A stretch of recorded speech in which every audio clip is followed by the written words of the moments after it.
Welcome, everyone, to a special edition of the Chicago Clubhouse podcast, where usually I only get 10, 15 minutes to talk my Hawk talk on the show. So I put a special one together with our guy from the CHGO Blackhawks podcast, where we're going to be breaking down a few things. We're going to be talking offseason a little bit.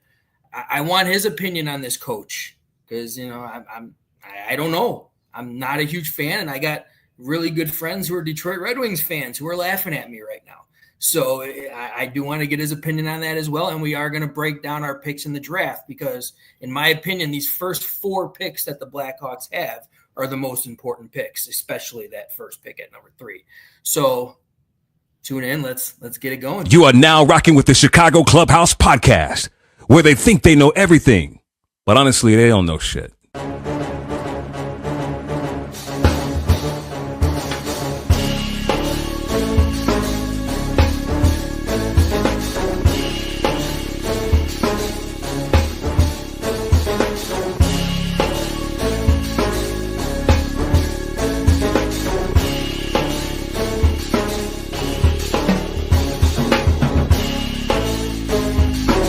These summer league games and they tell you about these new up-and-coming coaches. I think we should get rid of every motherfucking owner in Chicago. Enzo and Caruso, both when they are on the court, are like your defensive generals. But they need to get that strong safety who's not scared to hit somebody.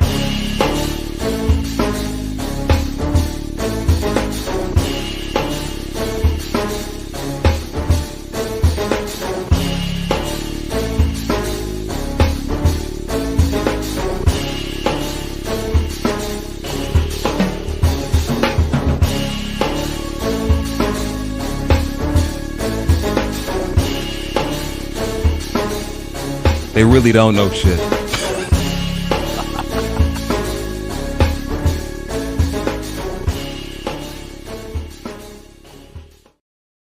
We like to say this at the end of that intro. We sometimes feel like we know at least a little bit.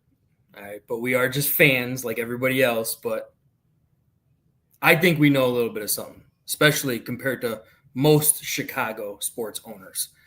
So let's just jump right into it. All right, I'm going to bring him in. This is his name, Mario. He is the host from CHGO Blackhawks, the home Chicago Blackhawks podcast page. So let's bring him on. Hey, Frank, what's going on? Mario, welcome, sir. I finally got you on, man. Yeah, great to be here. Yeah, I'm happy to have you, man. I saw you laughing a little bit during our intro, so that's always. No, I like it. It's a good laugh, though. It's a good laugh. We like to be honest. We're fans just like everybody else. Absolutely. That's what it's all about. And we like to start off things by pretty much we love having guests on. All right. We want our guests to introduce themselves, and they're the main part of this show when we bring them on. So, to start things off, sure. Tell us a little bit about you. How did you get into this? Because I played hockey my whole life, played college hockey. That would have been a dream come true to have something like that land on your lap like you did, man. So. No, it's funny. Just today on our show, we had a question. We do mailbag Mondays in the off season and throughout the season. And someone asked, Jay and I about, how did we get into it and everything. So, I have been a Hawks fan for a very, very long time. 25 years. I got into it when I was 9. I got into hockey around that time frame. So you were one of those few people like me where it cost $8 for a student ID to get a ticket, and then you would come all the way down and sit on the glass because there was unfortunately nobody at the game. Right. Yeah. Yeah. I got into hockey because I had an older cousin that played in college, was drafted by the Rangers, never played in the NHL, but it was just as when I was 9-10 years old, seeing him play at Notre Dame and everything, like it was really cool. Like that's one of the things that introduced me into hockey. And then as I got more into it, I was like, okay, what team do I want to root for? I'm originally from Wisconsin, so they didn't have a pro team. And the closest team was the Blackhawks. And at the time, with sports, like, I grew up a Bears, it was a Bears and Cowboys household.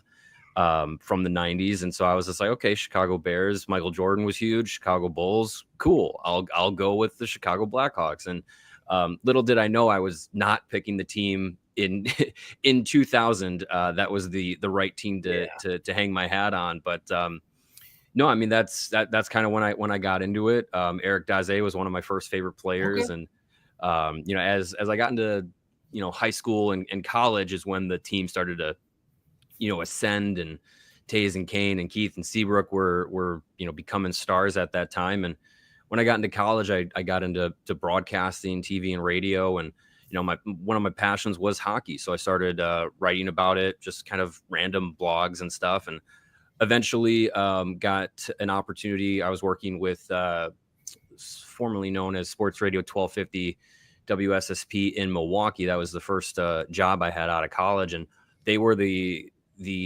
home station of the Milwaukee Admirals. So I ended up covering the Milwaukee Admirals, kind of like a beat reporter for the radio station, and that just kind of branched off into other opportunities, and went from covering the Admirals to then I worked with Blackhawk Up, covering the Blackhawks and Ice Hogs, then Second City Hockey, and then I was with the Rink for a little bit, and then did my own thing for a little bit, and then started up with Bleacher Nation, and then got to CHGO. So it's been just kind of taking something from a passion, kind of like side work, into something more seriously.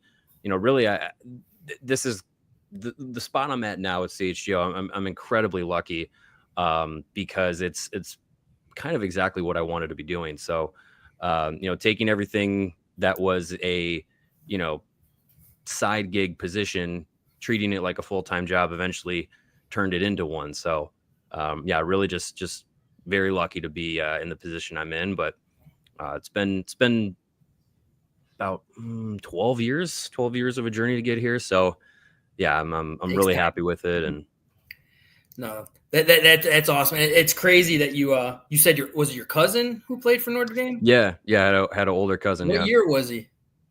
So he played there. That would have been, I want to say, he was drafted in 2002. So I think he played there 2002 to 2005. Okay. 2006 to 2008. Okay. Yeah. Unfortunately, I blew out my knee when I played for Notre Dame and had to transfer to a lower ranking school, unfortunately. Oh, really? Okay. Yeah. His name was Mike Walsh. I've heard of Walsh for sure. Yeah. I've heard of him. Yeah, there you go. Yeah, he played there for a number of years. Then he ended up playing in the ECHL for a while, played a couple games in the AHL with Grand Rapids. But yeah, that was just such a really cool experience. When being 10, 11 years old, and going out to Notre Dame and seeing him play, it was just it's a beautiful stadium, man. Beautiful. Oh yeah, stadium. I loved it. Yeah. The Compton Ice Arena, it's a great spot out there. Yeah. So that's an awesome story. And I mean, that's like a dream come true for any Blackhawks fan to be where you're at, like right there. Cause I mean, I even got offered low time jobs to recruit and everything like that for like colleges and everything.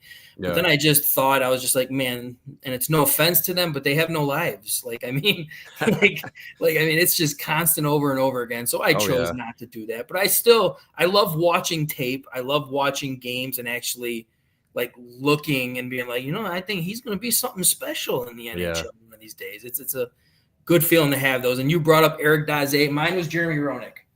I always played my game exactly how Jeremy Roenick played. I started when I was 3 years old skating. Started playing actual hockey at 5. He gave me my first autograph when I was 5, so he was always my favorite. That's awesome. Growing up. So yeah. Oh yeah. I mean, it's just when you think about like those 90s Hawks, like he's the epitome of it.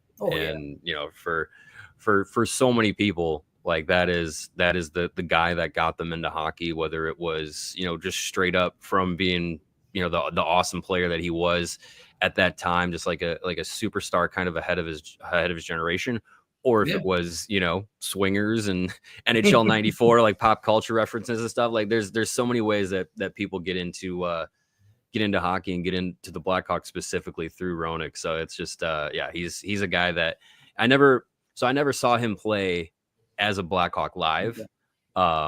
But going back and, seeing highlights that I could over the years of him with the Hawks, and then, watching him a little bit, through his career with the Flyers and everything towards the back half there, and playing Arizona and LA. Like, it wasn't the same Jeremy Roenick, No, but still, he like, never changed his game though. He always was the same exact guy. He just couldn't do it at the same exact level. right. Yeah. And that happens with age. So especially the way he plays the game, it's hard to keep that up. Oh yeah.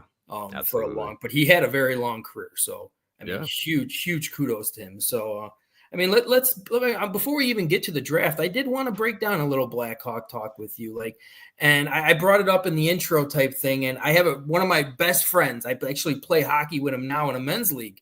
He is a diehard Detroit Red Wing fan, and he sent me a laughing emoji and said, "You guys are fucked with that guy as your coach." I mean, I want your opinion on that, because the stuff that I look at, I don't think he was ever really given a fair shot in Detroit. He had an aging old lineup and everything. And when it comes down to rebuilding, and you look at how the Blackhawks rebuilt, they didn't give Blashill the tools that he needed to actually jumpstart this rebuild quick enough. Mm-hmm. But I mean, the key thing though is throughout his entire tenure of a rebuild, I never really saw any success. So that kind of worried me, because as a Chicago Bulls fan to myself, I look at this piece of crap coaching our Chicago Bulls right now and Billy Donovan, who has like the exact same resume as Blashill does. And I'm worried about that. Yeah. So my initial reaction to Blashill was very underwhelming, because it just wasn't a guy that I think was on a lot of the radars when you start to look around the league of like, okay, who's available, who could be someone, interesting. And I think the Blackhawks community as a fan base, we got really excited about David Carl. And I think obviously the Hawks, that was their number one guy. So when Carl didn't happen, I think a lot of people were like, okay, well, what else is the exciting person that's out there? Like who could be the exciting coach that could generate some of that same kind of feeling? And there didn't really seem like there was any realistic options out there. Mike Sullivan was a name that came up, but he wasn't going to go to a rebuilding team. And so when you go out there and you look at the carousel of coaches, there really wasn't someone that really wowed you. And so when it was Blashill, it was just like, okay, like we're very familiar with the time he had in Detroit. And as you said, like there was no success there. None. Like he overtook a team that was, you still had Henrik Zetterberg and Pavel Datsyuk, and like you still had some pretty good players, but that wasn't a team that was going to go anywhere, and they were about to go off of a cliff. Yeah. So his time in Detroit, like like you said, he wasn't set up for success. He never really got the rosters and the young help that was going to get there and really put that team back on like track. You think about it, it was Larkin. I feel like that was really the only piece that he had. And Dylan Larkin's a really good player, but he can't be your cornerstone. No. And I don't think they really had anyone else that really panned out. I mean, as I keep popping my mic, they didn't really have anyone else that panned out. Like Andreas Anasiu had his best season there, but he didn't really do anything with that. Tyler Bertuzzi was another guy that came up through their system, had their best season under Blashill, but then he never really reached that height again with Detroit. And Anthony Mantha was so hit and miss, and he was so on and off the ice with injuries that he never had a chance. So like they're big guys that they tried to go with Blashill, just never really panned out. And then his final year in Detroit, you finally see like Lucas Raymond and Moritz Seider and those guys start to take a positive step forward, and then they fire him. And it's just like, okay, like that, then he goes to Tampa and he gets 3 years with John Cooper and his staff, which I think is very valuable. And now he's taking over a Hawks team that kind of feels like they're at the position that Detroit was when he got fired. And now he's kind of getting an opportunity to coach a team that's going to have a much younger roster and guys that are kind of going on that ascent in their development path at the professional level. So as underwhelming as my initial reaction was, as I've taken time to kind of step back and be like, okay, resume, experience, coaching tree, like, he's one of those guys that had success at the development levels, like the minor leagues and came up that way. And it just seems like, okay, he does check all of the boxes except the sexy hire box. But then again, like if you get a guy that has some of the best hires in sports sometimes are not the sexiest ones, and sometimes the ones that fizzle out fast are the sexy hires. So I'm still skeptical, because ultimately it's going to come down to what happens on the ice. But from day one to now of Blashill being the coach, I'm feeling incrementally better. So I'm thinking that there's definitely some growth opportunity for him. And a lot is going to come down to what happens between now and like the 4th of July with what this team does. So I'm optimistic, but it's still like, I'm still cautionary about what he can actually do. Is he actually going to be the guy that gets you on the upswing and then into contention, or is he a transitional coach? Yeah. We don't know the length of his contract. That's a great point right there, because I was hoping you would have went out and got somebody with experience. I mean, better experience, in my opinion. Sure. I mean, was there a coach out there that you actually were just like, oh man, I wanted Montgomery when he was immediately fired from the Bruins, but he got picked up right away. And I don't understand what took the Blackhawks so long to try to find a coach. They were just destined to wait until the offseason, which I wasn't a huge fan about. But was there another coach that you liked out there? Well, I think when they initially were going through the process of, or when they fired Luke Richardson, one of the names that was brought up to us on the CHGO Blackhawks show by Steve Peters, one of our regular guests, he talked about Todd McClellan, who is now actually the coach of the Red Wings now. Mm-hmm. But that was a guy that was just like, that made a lot of sense. That's a guy who has had a lot of success in his previous stops. I'd say more than Blashill. But he was picked up right away with the Red Wings. So there really wasn't a much of an opportunity to get him there. And with this Blackhawks organization now under Kyle Davidson, I think they do value continuity a lot. So going outside for a hire in the middle of the season didn't really seem like too much of a path that they were going to go down. So, Anders Sorensen took over, and, it was kind of unsurprising that they said, oh, he's also going to stay on in the organization, because they did the exact same thing with Derek King. When he took over for Jeremy Colleton, he was kept on as an assistant. And so now Anders Sorensen is going to be doing the exact same thing, staying on as an assistant with Blashill. So, I mean, names that were out there this offseason that I think I would have felt a little bit more excited about would have been Jay Woodcroft. He's a guy that, coached McDavid and Draisaitl in Edmonton, like being able to coach at that high level. He had success at the minor league levels as well. That was somebody that I think was available that would have been interesting, but he hasn't been hired by anybody. So, I mean, there's reasons that sometimes these coaches, they get on the carousel and they just go from job to job. And sometimes, they have some gaps in their resume. Another guy that I just got irrationally excited about, because we were at a point in the offseason where it was like, well, it could be anybody. If it's not David Carl, it could be anybody. The other assistant coach in Tampa Bay, Jeff Halpern, I was just kind of like talked myself into him, because he seemed like a guy that was like a player's coach. He had come from the John Cooper coaching tree, which technically Jeff Blashill also does. But he had come up, he'd been in that organization when they won the Stanley Cup. So that was something that I think was important to have that success. And he's a guy that he wasn't the superstar NHL player, but he played almost 1,000 games. It's just like a bottom six grinder. Those are usually good coaches right there. Yeah, those are the guys that they get a lot of the a lot out of coaching.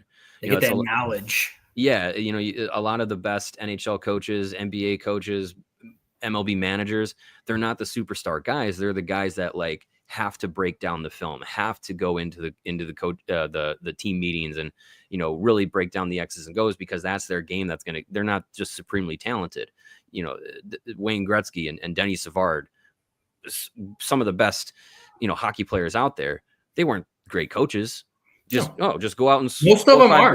Yeah, most of the good coaches who are players weren't really good players. That's why I actually thought Luke Richardson was going to be a very good coach, but I mean, it just didn't work out. But I mean, one coach that I really liked, I like Gerald Gallant.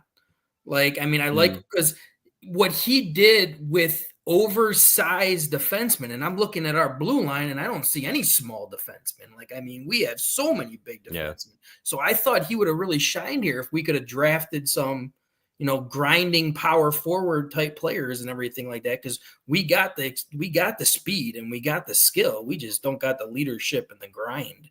Yeah. So I thought he would have been a good fit. He was the coach I wanted from day one, honestly. Yeah, I mean, I think he's a guy for a team that's going to contend. Yeah, I think if you're looking for a coach that's going to take some time and be a teacher. I don't think he was going to fit here. Same kind of deal with like, when Mike Sullivan was available and we got excited like, oh, Stanley Cup winning coach, and he didn't seem interested in wanting to develop anything. That's why he was out in Pittsburgh. He wasn't going to stick around and deal with the pending rebuild. So yeah, I think Gallant would be, so if Blashill ends up being a transitional coach, right? Like 2-3 years, this team starts to go like in what the we right did with direction. Dennis Bard before we got right. Joe. Then, if a guy like Gallant is there and available or whatever, and you have a team that's like ready to contend and be, make some noise in the playoffs, then there's a guy that's like, okay, we'll give him a 3-year window and see what happens. Yeah. Because he usually gets about 3 years with each team, and he might have success, but is he a guy that can get you over the hump? Yeah, no, that's a very good point right there. And like, I mean, I agree 100% what you're saying. I wanted experience, but at the same time, we're not at that level yet where you're going to go out and get that coach. Like we got Bedard, but we still need that Jonathan Toews. Do we got it right now? We might have it, but I mean, because we got a lot of very nice core pieces and a lot of younger kids coming up this upcoming year and the year after that too. But like, what are your plans if you had to think about what else do they need to do? Let me start it off with this. Do you want Mitch Marner for $12 million on this Blackhawks team? $12 million? Sure. Yeah, absolutely. I think he's gonna make more than that. I think it wouldn't surprise me if he does make more than that. I think it's going to take more. I'm not a fan of Mitch Marner. I've never been the skill. There's no question it's there. Mm-hmm. I mean, that guy is an absolute skilled player. But I always thought of him as that lazy defenseman, that lazy two-way player. Like, and I mean, it could just be my, not to sound mean, but my hatred for Canadian hockey teams. It could be, and Toronto's own Canadian hate for their team. And I mean, it could be that, but I mean, I just don't see him fitting in the locker room that we have here right now. He's not the leader that we needed to bring in for that amount of money. Yeah. So the Marner thing, I think, is interesting because, is he worth that much money? I think so, because his skill set is there. Because what is he, 25? 27, I think he is. Yeah. Which I mean, that's he's right in the middle of his prime. He's a guy that's going to give you 80, 90, close to 100 points. While also, I'll say against your point about the defensive side, how many wings get Selke votes? Become Selke finalists. Like that's something that is actually pretty rare. So I think he's a guy that is pretty effective defensively from the wing position. And I think when the heat gets turned up in the playoffs, he's been a guy that has performed sporadically and on a team like the Maple Leafs have been since he's been there, they've had other guys around him, and every year it just seems like there's a rotating lightning rod. Like one year it's Nylander's fault, one year it's Marner's fault, one year it's Matthews' fault, so on and so forth. And I just think the talking points around him became just negative. Like I kind of look at it as like he was like to Toronto what Seth Jones was in Chicago, where Seth Jones was still doing things a number one defenseman would do, but he wasn't living up to, okay, are you the same? Yeah, are you the same pay grade as Cale Makar? Like, no. But for what he was trying to do, like he was trying to be everything. And for stretches of time, like it was clearly not working. And other stretches of time, you'd look at Seth Jones and be like, that's the guy that we thought you were going to be. Oh, yeah. That's the guy that he's been in Florida. But it wasn't consistent. So I think with Marner in Toronto, it just kind of became the like, okay, you've the contract situation with him, and his agent and his dad, and like it, just everything got amplified. So there was just a lot of negativity around it. I still think Marner, the hockey player, elevates this. If it was to be in Chicago, he would elevate the team. He would elevate Bedard's game. He would elevate. He's got passion. Like there's he's definitely a guy that's going to elevate everybody around him and be, I can't think of a better line mate for Bedard to play off of. Like I think those guys would play really well together. I had a line mate that I want this offseason that I think would play great with Bedard. And it's mainly because I don't know if Connor Bedard's a center for me. I really don't know. Fair. I think he is going to be way more like talented. He is talented, don't get me wrong, but way better when it comes down to being on a wing. And I said this on my show a while back when the Four Nations tournament just ended. And good old Hall of Famer Mr. Tkachuk tweeted out there that his son does not want to be in Calgary anymore. His son is mistreated in Calgary. Whenever he leaves his house, he gets booed in Calgary. And it's only Ottawa? because he's a U.S. American with Brady Tkachuk. It's only Ottawa. because he's Yeah. And I mean, if you ever watch like I keep saying Calgary. I don't know why I keep saying Matthew. Well, Matthew was in Calgary. Yeah. I meant Ottawa. Sorry. I got you. But like even like in Ottawa, he gets booed when they announce their name in his home ice. It's just like that's sad. That's sad. And I understand you guys are frustrated with him being on Team USA, but you are booing away you're probably your best player. And his dad tweeted out he would love for his son to leave Ottawa, and two teams that he knows his son would love to go play for is either the New York Rangers or the Chicago Blackhawks. And I think the New York Rangers are going straight down.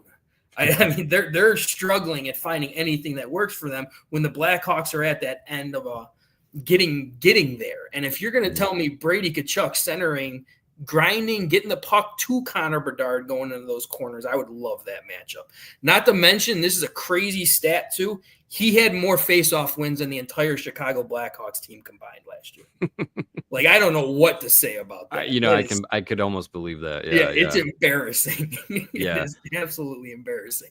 Yeah, I mean, I feel like the Tkachuk situation with Brady in Ottawa, like, that definitely felt like more of a heat of the moment kind of thing, where you're coming off like you said, you're coming off the Four Nations.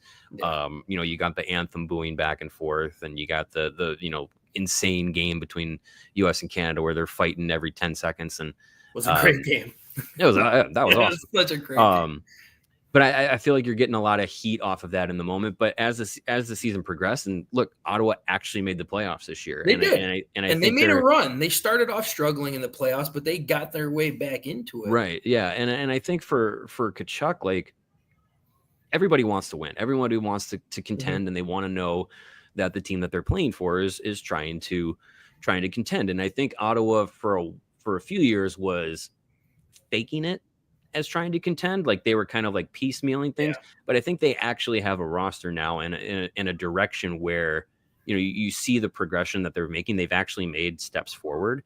And now that they've made the postseason with Brady on the team, I think he's come out and recently and just kind of been like, yeah, like I actually do want to be here. Like, I want to be with Ottawa and with the organization. Yeah. He did say that right when he was eliminated. He says, like, with all the heat that's going on, I love my teammates. I love the organization. I like where we're headed. But, and supposedly this just happened like a week ago where he's getting death threat letters put in his mailbox now saying, get the hell out of Ottawa. Yeah, I mean, it's pretty crazy anywhere you go. Especially you get passionate, sometimes pretty wild fan bases in the Canadian markets. But I mean, I feel like from a hockey standpoint, he's probably invested in the Senators. Would he be a great line mate and a great guy to be in the Blackhawks organization and especially for Connor Bedard? Absolutely. Like, he is the guy. He's a guy that is, you get him in that room, and that is a tough guy and somebody that is going to, ignite a little bit of that fire especially within the young guys. Like, I think he'd be a great person for that. I just don't see the desire for him to get out of Ottawa as strong as it might have been at the beginning of this season, Well, for sure. They're always milking it a little bit more because of the time of the year and everything. Sure. Yeah. Especially, when trade deadline looms, like everybody seems like they're involved in rumors some way or another. But yeah, I mean, if there was a possibility for him to be moved, I definitely would want the Blackhawks to be interested in that, because he's a guy that, again, all of these guys that are in their, mid to early 20s, if they're looking for changes of scenery, like these top players that have been out there, they all fit the timeline and they all improve the team. Like, I would want Kyle Davidson to at least have some conversations with some of these guys. And from what I've heard, the biggest thing that held back Ottawa is they're not too invested in their goaltenders. Like Yeah, it from hasn't what been I heard. great. And I mean, that's where I go back and I think about the pieces that the Blackhawks have to offer a trade if he does want out. We just went and spent a Seth Jones and we got a first round pick for Knight. Like, I mean, I love Knight. I think Knight is an elite goaltender and he is going to be something special in this league. But Yeah. you drafted in the second round last year Gajan, who's supposed to be coming over this year, if I'm not mistaken. That might be a nice trade chip to go along with that number 3 pick possibly too, if we don't get Misa. I think I heard that from you, where there are quite a few trade packages coming up for the Blackhawks that they do want to try to move up the one to get Misa.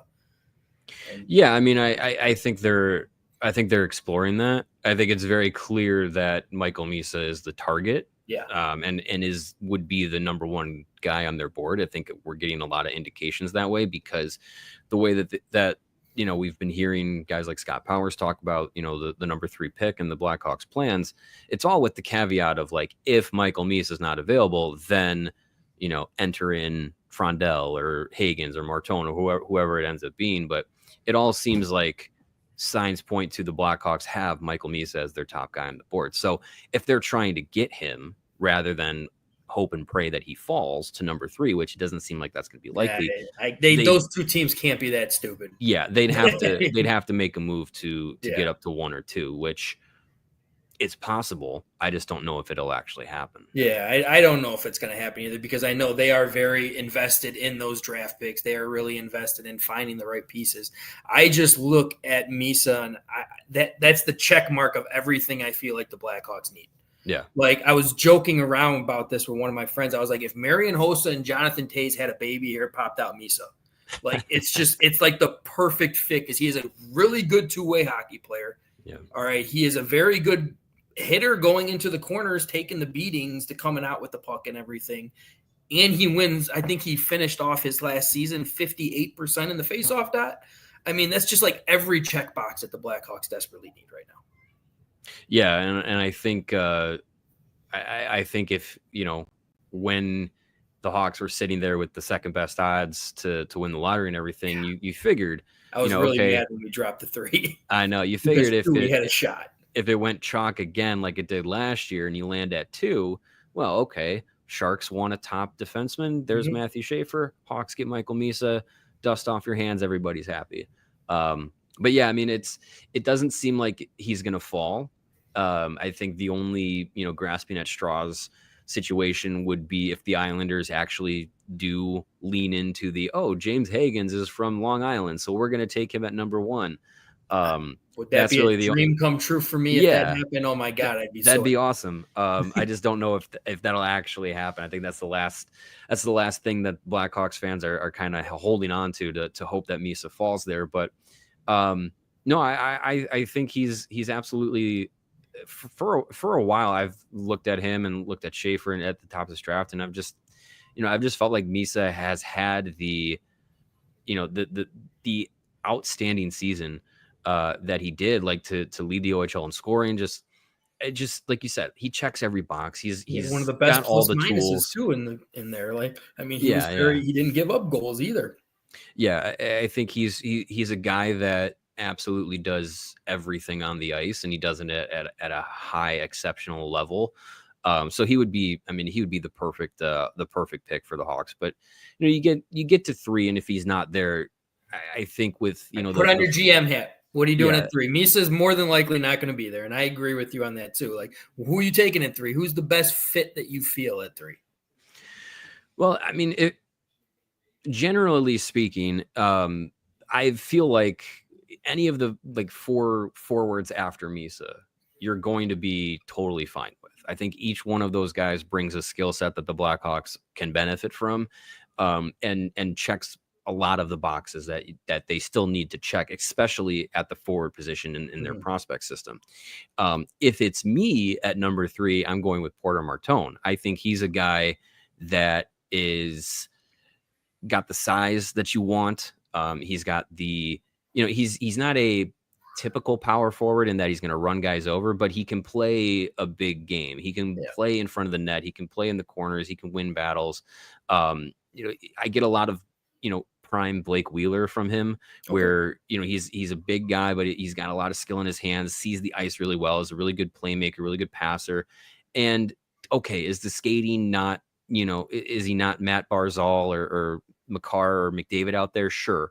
But he's not skating out there in cinder blocks. Like and to me, skating is something that can be worked on, especially with guys at with this the right level. coach. Yeah, with the right coaching, you know, the right development. You know, skating is it can be it's a mechanical thing. Like you can change a stride, you can tweak away a guy's skates to add a little bit of power, to add a little bit of, you know, that agility. And he's 18, like he's not fully, you know, developed in his strength, you know, upper body, lower, like he's going to develop a little bit more. So I think if you look at the skill set that he has, you can overlook the, you know, the lower level skating. And there's guys out there, Matthew Tkachuk.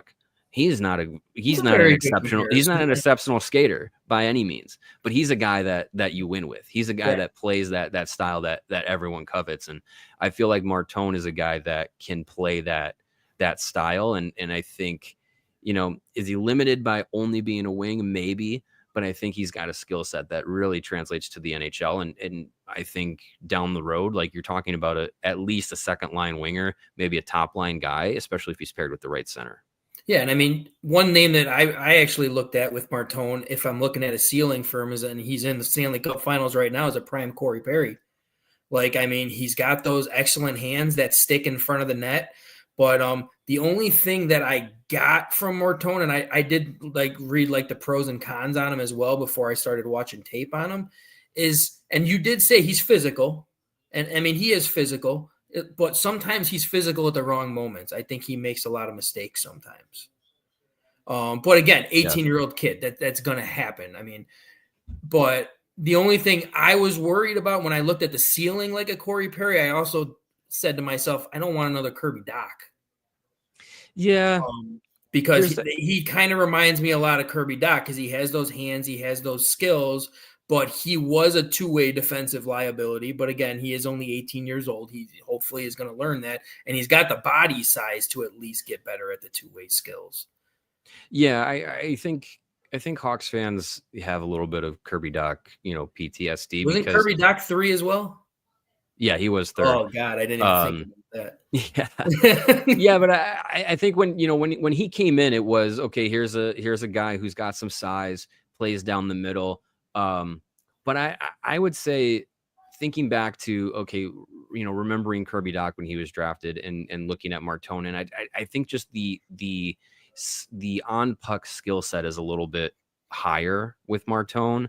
And I don't know. I would say with Dach, it's funny to like think back, but I would say with him, he was thrown right into the NHL. He didn't even go to the AHL, I don't believe. Yeah, he got like a conditioning stint. Yeah. But you know, that's 3 games. And then he was thrown right into the NHL and told, hey, go out there and play, you know, an important role on a team that's still trying to make the playoffs. Like, oh, okay, good luck, you know. And I feel like a lot of like there was a lot on his shoulders. And I think same with Adam Boquist, when, you know, I feel like those guys were kind of thrown into situations where it was like, hey, they needed to be elite right from the get-go. Yeah, we drafted you high. You're gonna go in the NHL and you're gonna be key pieces of this team that still also has Jonathan Toews, Patrick Kane, Duncan Keith, like all these guys, like go out and hang with them. And it was just, it was a really tough situation to put them in. So I think mentally with Kirby Dach, it started to get between his ears. And I think that changed the way that he played the game. Then he got some injuries.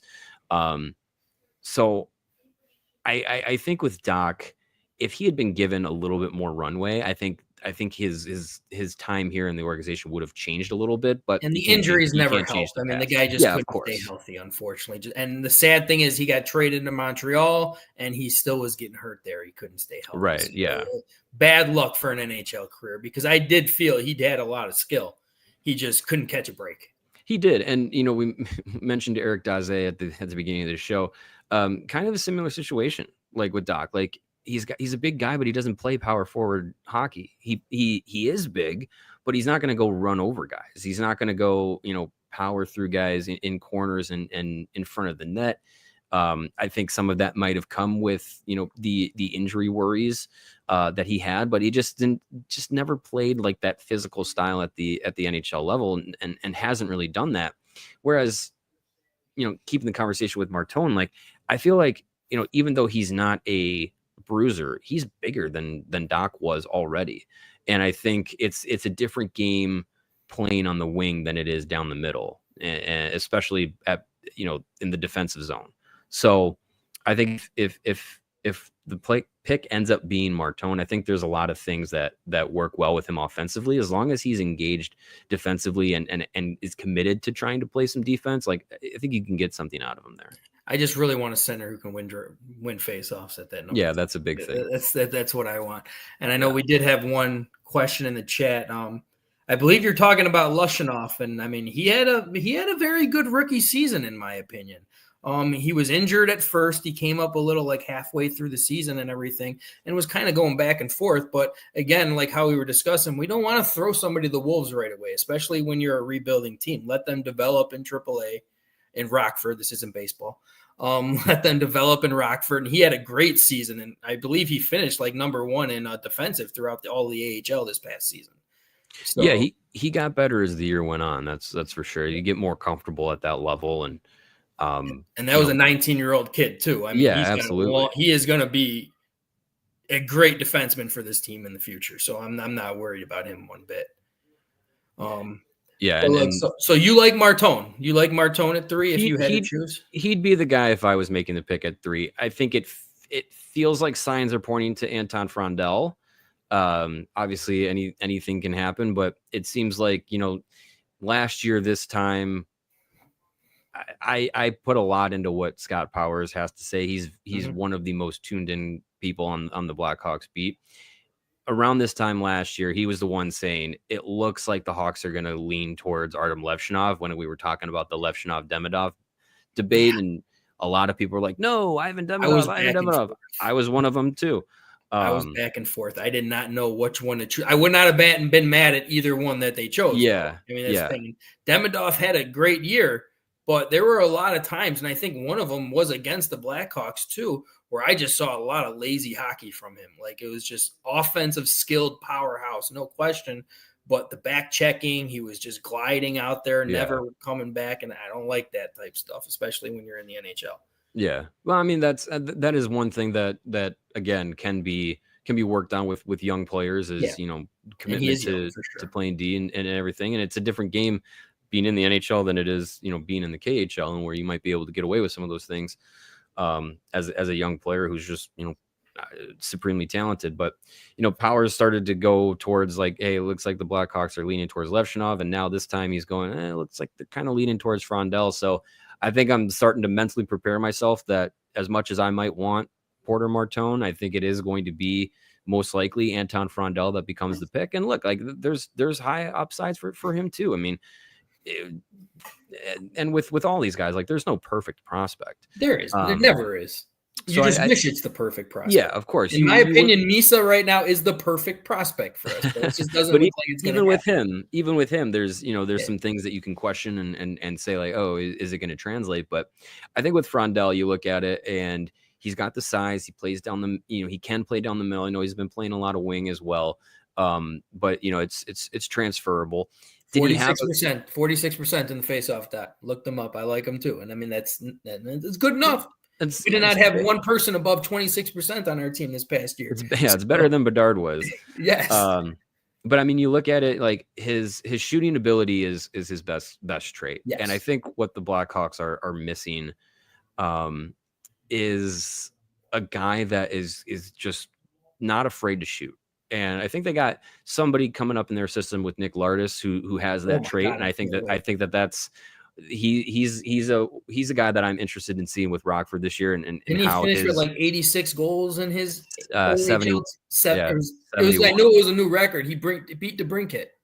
He had more than DeBrincat had in a season. Yeah, I mean he's a guy that can fire the puck and has the green light to do it. I'm going to be interested to see how that translates this year when he gets some opportunities. Very likely going to be playing in Rockford, but I think that's a good step for him. That's fine. But with Frondell, like you have a guy that has a high level shot. You know, is Good he? two-way hockey player too. Yeah, two-way guy. Does he have some games where he's a little bit inconsistent? Sure, but I think you're going to get that, especially with a guy that's 18, playing in a professional league where over in Sweden he's playing against men. Like, and that can be tough for an 18-year-old to kind of hang with that night in and night out. But he did it to the tune of the most points in that league as a U18 player since William Nylander. That's pretty good. It's a good comparison right there too, Nylander. I'd be happy with that. Yeah, so I think there's definitely a lot of upside to him as well. If he tops out being the second line center, if Bedard is a center at the NHL level, like if he pans out to be that, he's probably your number one guy.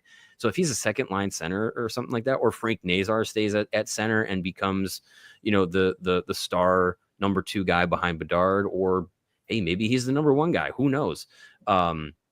Then you have, if Frondell slots in as a three center, or you put him on wing in your top six, there's a lot to like there. Agreed. And I mean, you said, and this could be the Notre Dame in me too, because Frankie Nazar had to play for the Wolverines, and I hate the Wolverines so much. Understandable. But I mean, that guy, I loved him in the Wolverines too. I loved him in college. I was so happy when we drafted him. Maybe it's because my name's Frank. That's kind of where that helps. Started.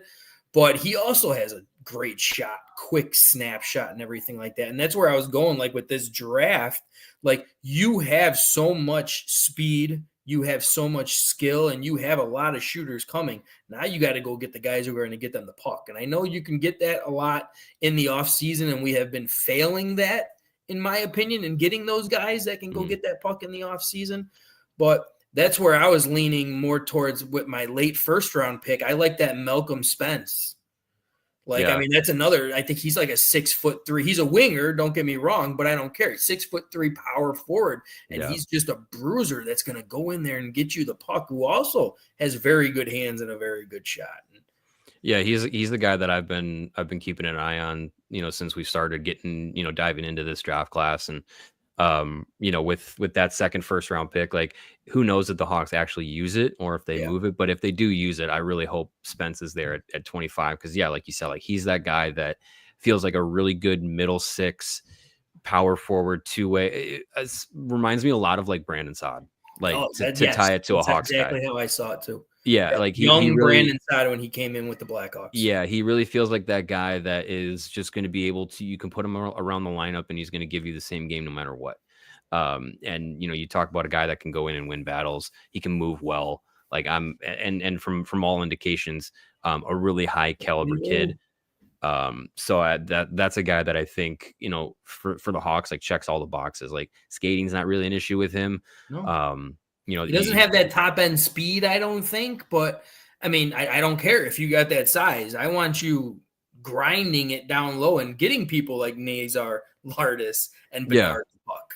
And then you get in front of the net too and screen, because he's a good screener too. Yeah, there's a lot of facets to his game that I really like. Another one in that range is same kind of build, same kind of style as Bill Zonin out of the QM. I was following him too. Yeah, he's a guy that I think still he fits that mold too. High energy, high compete guy, really good character, and again like that two-way power forward style. Like I think those are two guys that I really like for the Hawks if they make that late first pick, and they do need some guys like that. I was more at that point where I'd be fine trading 3 and going to get me like a very good in his prime guy who wants a change of scenery or something like that that's going to fit your system. Yeah, if he's available, of course. Yeah. But and still like picking up somebody like Malcolm at 25, that would still be a phenomenal pick, because Oliver Moore's still staying in college one more year, isn't he? No, he's turning pro. So it's because he played. I love his skill too. Yeah, he played the last handful of games, same as Sam Renzel. Yeah, I remember that at the end of the year. So I think if way ahead of schedule, but I would think Oliver Moore probably goes to Rockford. Yeah, I'd say for the next full year. year at least. Yeah. Maybe you bring him up late in the season again. Like next year is a year I want to see a lot of improvement. I'm not expecting a playoff run or anything like that. Yeah, and you don't need every one of your young guys to be in the NHL. Like it's okay for some of them to go to Rockford and develop and take their time, because we've seen it work with guys recently with with Levshinov, with Alex Vlasic, with Nazar, like too, those. Yeah, Korchinski has improved from where he was his rookie year to even now. Even though he didn't play as much in the NHL this year, like he developed some aspects of his game. He rounded out some parts of his game in Rockford, and the Hawks are starting to in the last handful of years they've started to use Rockford as a development grounds rather than you didn't make the NHL, okay, now we're going to stick you in Rockford. Like they're actually using it as a development spot. And so I wouldn't be surprised if you have a guy like Oliver Moore or maybe a Ryan Green or Aiden Thompson, like these guys that are coming out of college turning pro, or some of these young players like a Samuel Savoie or Nick Lardis this season. Like I wouldn't be surprised if a lot of them spend all of, if not a majority of the season in Rockford, getting that development time. I agree, and I actually talk because I'm really the only hockey guy on my network. So a lot of people always ask me, well, why don't you just bring him to the NHL? Let him learn here. Hockey's different. Yeah. All right. It is absolutely different because when you're in the AHL, you still got the same game speed. You still got all the same stuff you're getting at the NHL, other than maybe the talent. But when it comes down to that, when you're learning and developing at that Rockford level, and you said it perfectly with Korchinski. Korchinski was thrown right into the NHL like right away, and it's not that he had a bad rookie year; he improved throughout the year. But when he went to Rockford and he dominated in Rockford, and then they brought him back up, he dominated here for a while too. Yeah, he played really well. It's confidence booster as well. Like you got to get that up, especially everyone always brings up Corey Crawford. People didn't realize Corey Crawford didn't come here until he was 28 years old. Yeah, he spent all of his time in Rockford developing, and he came in and won 2 Stanley Cups for us. I mean, you can't complain about that type stuff. And like when it's all said and done, like I mean, even like I love the Malcolm Spence, and let's not forget they have an early second rounder too. Like, and I really like that. What's Nesbitt? Jack Nesbitt is another guy. Yeah. Center, 6'4", reminds me of Getzlaff. Yeah. Like, I really like, I mean, he's another guy. He gives you 45, 43, 44% face-off type guy and everything. And he's another guy who's going to park in front of the net and let Connor Bedard shoot that puck, and he's going to be screening that goalie and getting tips. Like, I real feel you got to knock this draft out and get some size on this draft. Yeah, I think I don't want them to overcorrect on size and just take all big guys. Yes. But I think there are a lot of players, especially in that late first, early second round range, where you have some forwards with some size that I think also give you that skill. Like you're not just getting a big guy just because he's big. Nesbitt's one of those guys that I doubt that he's going to get there to the second round. I think he'll be a late first, but I mean, hey, if he's around at 25, and he ends up being the pick, that I'm completely fine with that. I know the Hawks have probably had a good amount of time to see him because he plays with AJ Spellacy in Windsor. So that's definitely a guy that they've been able to probably get familiar with. Early in the second round with that 34th pick, there's a guy that I've kind of turned my eye to since the combine, and his name is Mason West.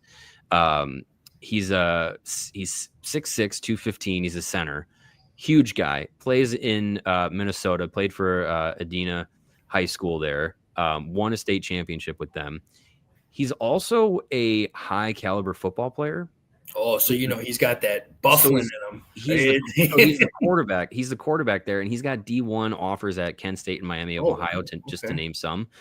But he has said, like, I'm going to finish my football career, and then I'm focusing on hockey.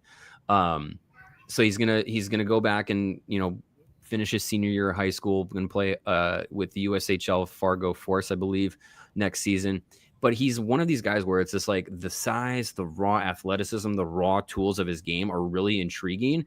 And he's kind of Quarterback moved. too. You think of leadership and everything like that too. Like that's a part of it. So he's a guy that I've kind of like had my eye on of like who's going to be the team that pulls the trigger on him, because he seems like a second round guy, but it's like when in the second round. And I think with the Hawks, if they use both of their first round picks, you get to 34 and you might look at a guy that's like, you know, we just got AJ Spelliscy last year, a football, you know, star at his high school that turned to hockey. And, you know, he's still rounding out his tools, but that speed, the athleticism, the size, the physicality, it all translates to hockey. So you are the guy, you are the team that takes the chance on Mason West as, you know, a really raw, talented, but maybe a moldable project player that if in 2, 3, 4 years, you know, he solely focuses on hockey, probably plays in college as a, you know, an older guy. And then by, you know, 22, you know, he has a path to turning pro. Like you might have a guy that you look at and say, yep, that's someone that you can put into your lineup every day.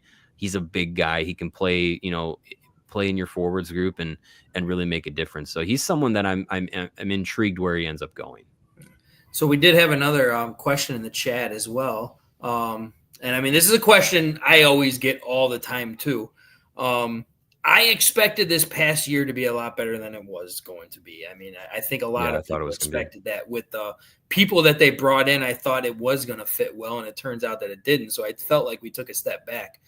But I don't expect a big playoff push or anything like that for next year. You got a lot of young people starting to come up again who I agree with you, Mario, as far as spending more time in Rockford before you start bringing them up. But I'm saying 2027 is the year where I'm going to start watching this team make massive strides to start making playoff pushes, because they got all the talented pieces. They got all the speed and the shooters. You just got to find those grinders now. Yeah. I think that's fair. I think when, you know, thinking back a season and a half ago, you started to look at some of the contracts that Kyle Davidson was putting together and bringing in, and you know, you looked at Jason Dickinson and Nick Foligno and some of these guys that were here as like, okay, you're gonna help us out now, you're gonna build some culture and stuff.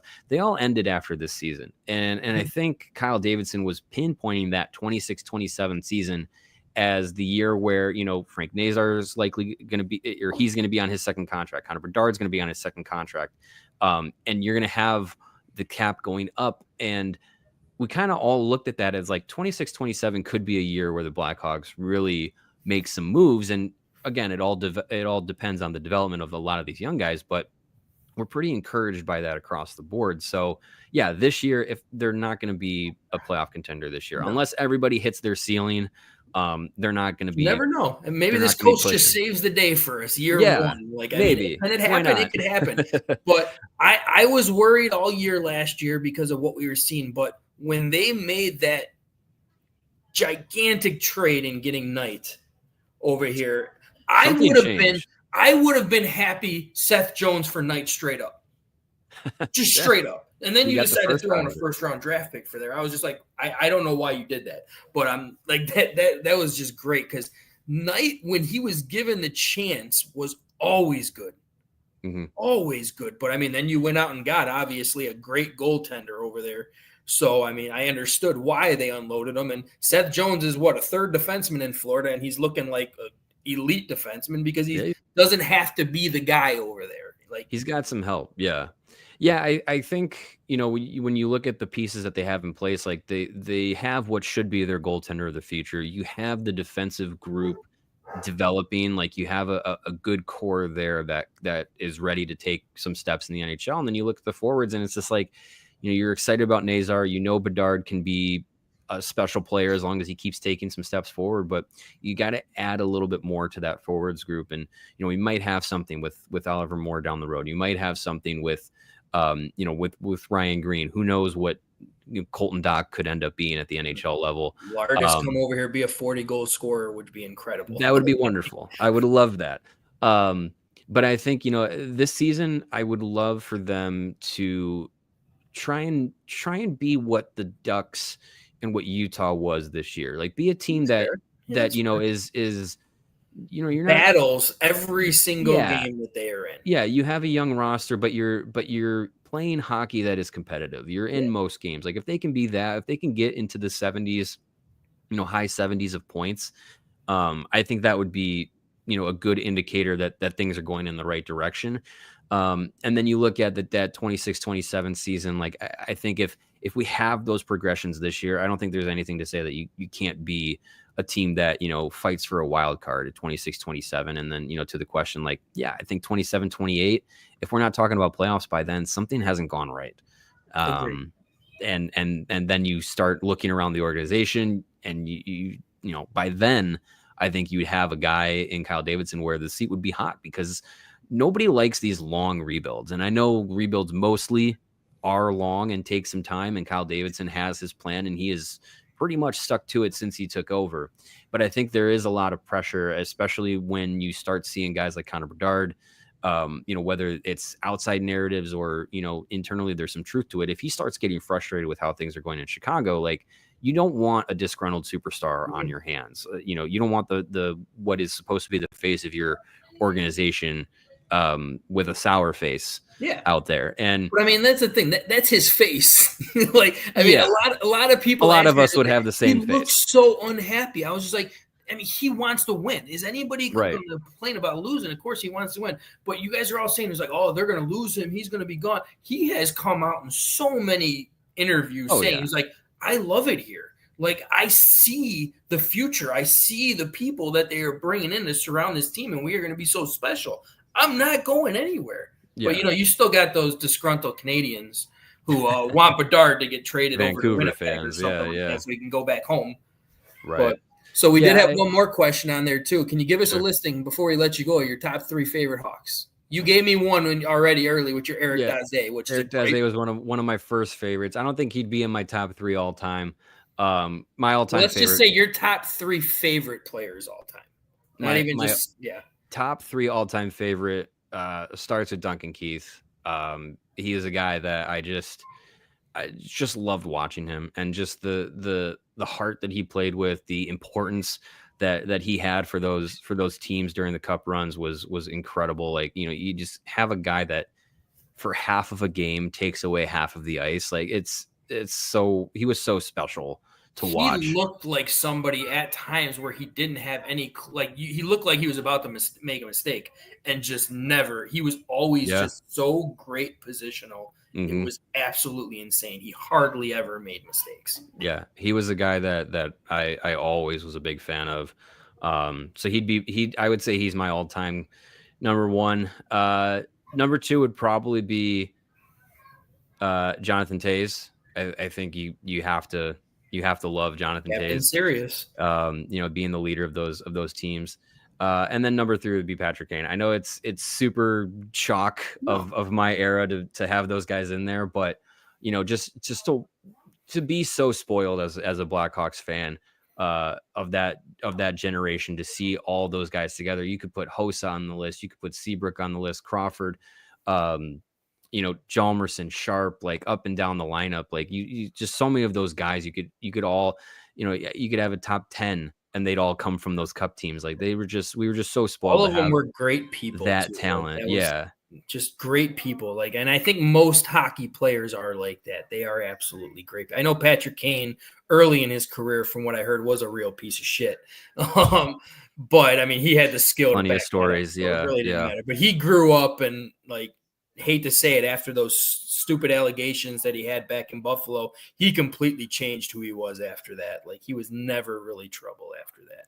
Well, he had to stay out of trouble. Yeah, absolutely. He knew that for sure. Yeah. I mean, I would have to throw Marian Hossa in my top 3. For sure. Probably over Duncan Keith, as much as I still love Duncan Keith. Patrick Kane still has to be there. But I always said Jeremy Roenick was always my grown-up hero.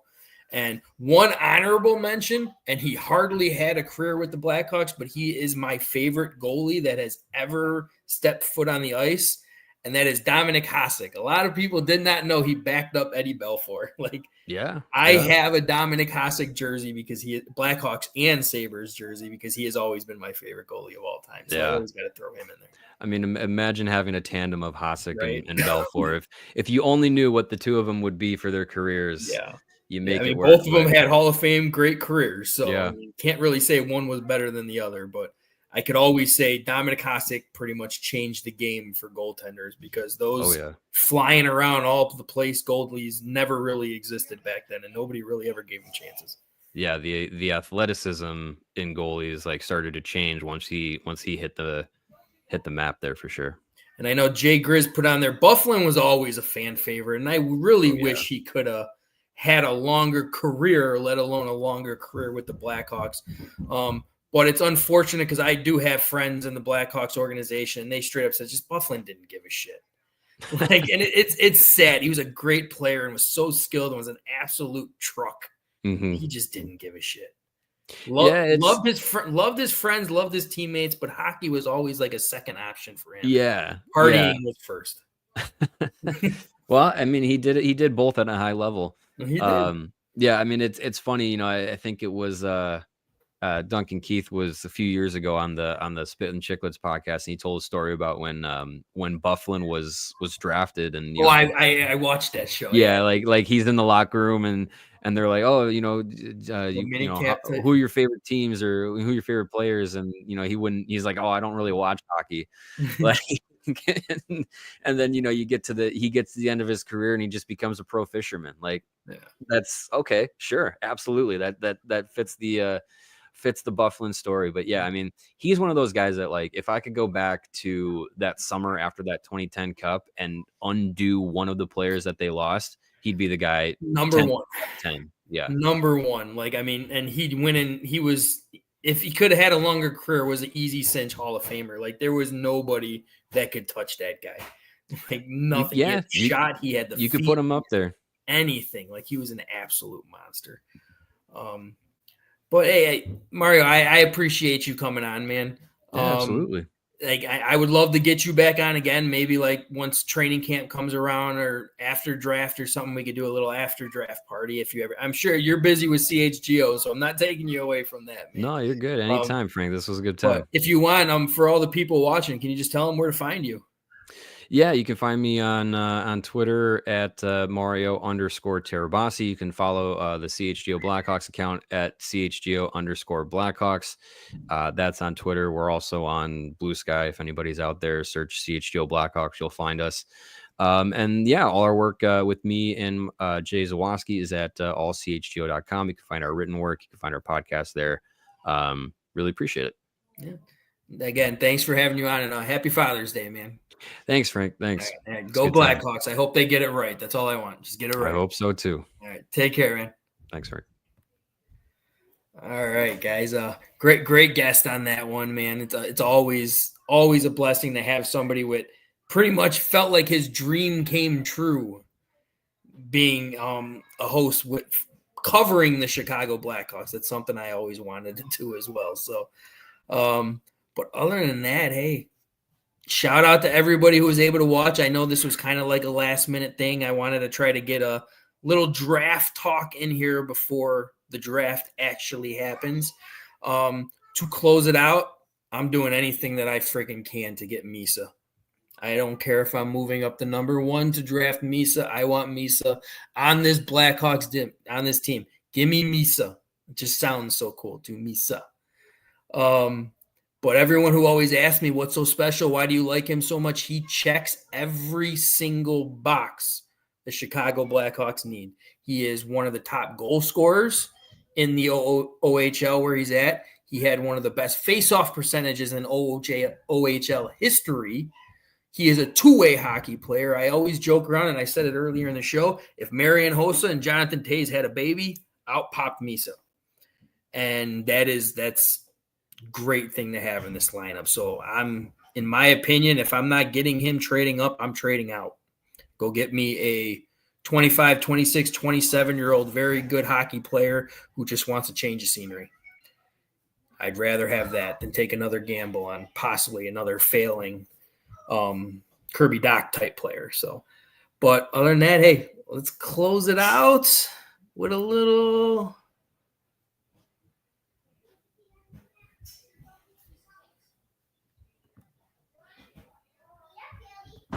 You got to decide whether you're a wolf or a sheep. That is what I am putting on our GM when it comes down to this draft. Are you a wolf or a sheep? Go find me the wolf and get me some freaking size on this Chicago Blackhawks team. We got the skill, we got the speed, we got the shooters. The problem is we don't have the fucking guy who can go get them the puck. I need the guy who can go get them the puck. And that's why I want Misa, who can do all of that. Go get me some 6'4", 6'6" guy that Mario brought up, 6'6" center who is actually a quarterback on his football team who has scholarship offers to go to Penn State, but he'd rather go play hockey. Hey, I want that. Give me some size. So let's close it out with a little. This has been a Chicago Clubhouse Network production.